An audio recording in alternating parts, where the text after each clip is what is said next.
Alright, hello grade 5. Today I'm gonna show you a little bit of the different dates between 1791 and 1850. So this is the example of a timeline that I made with my computer, and I want to show you how I created my timeline. We're gonna just do a small review about the different dates. Okay, so let's start with this important date in 1791. We're talking about the Constitutional Act, and if you remember, the Constitutional Act was this act that actually made Lower and Upper Canada. So both of those two regions, I will say, were created with the Constitutional Act.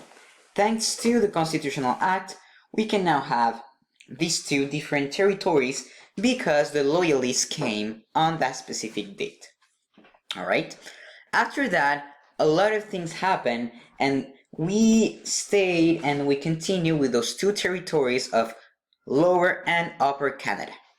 Then we have this change with new economic activities. We talked about fur converted into timber because there's no more beavers, it's too difficult to find them, so they decided to change from fur to timber, or for those who don't know the word, to change for wood.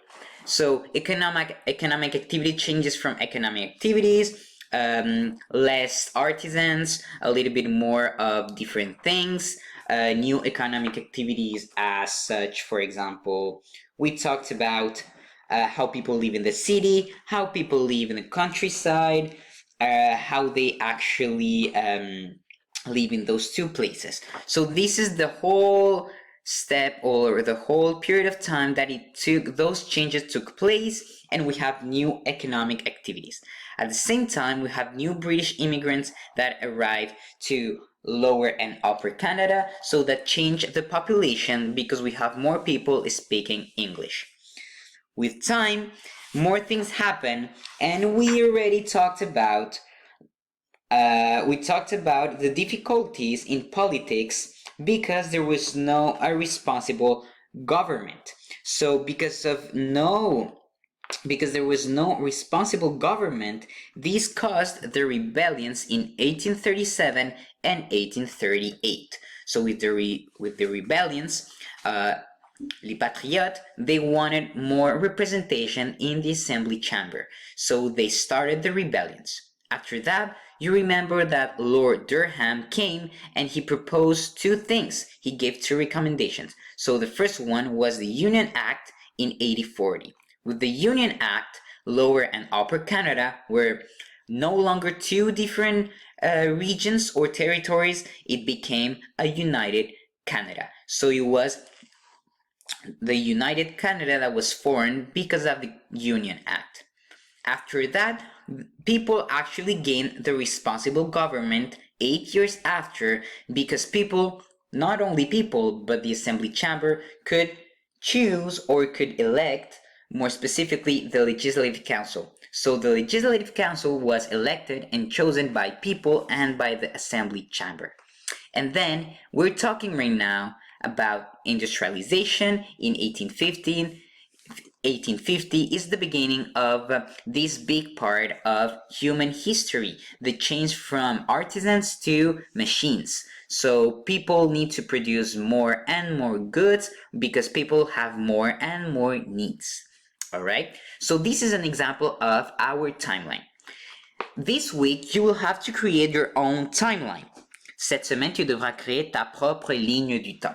This is just an example. You do not have to create a timeline on computer. Tu ne dois pas créer une ligne du temps dans un ordinateur. Tu vas le faire à la main. So what do you need? De quoi as-tu besoin? Well, you need a ruler. Tu as besoin d'une règle. You need a pencil. Tu as besoin d'un crayon, an eraser, une efface, and you need some dates. Donc, tu vas avoir besoin de certaines dates. Alors, moi, je vais te demander, s'il te plaît, de faire une ligne du temps des 10 dernières années. Cela veut dire, tu vas créer une ligne du temps à partir de l'an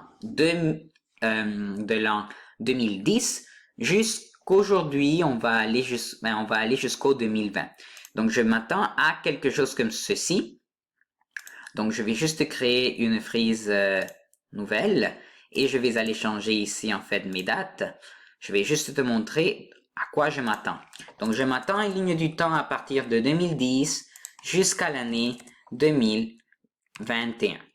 20, excuse-moi. Donc, lorsque je vais créer ma ligne du temps, je vais pouvoir aller mettre mes dates importantes. Mais là, tu te demandes, de quelle date ai-je besoin? What kind of dates do I need on my timeline?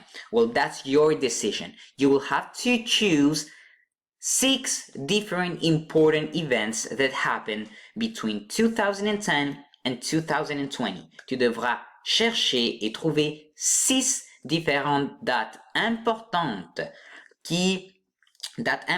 ou événements importants qui se sont déroulés entre l'année 2010 et l'année 2020. C'est ton choix. It's your choice.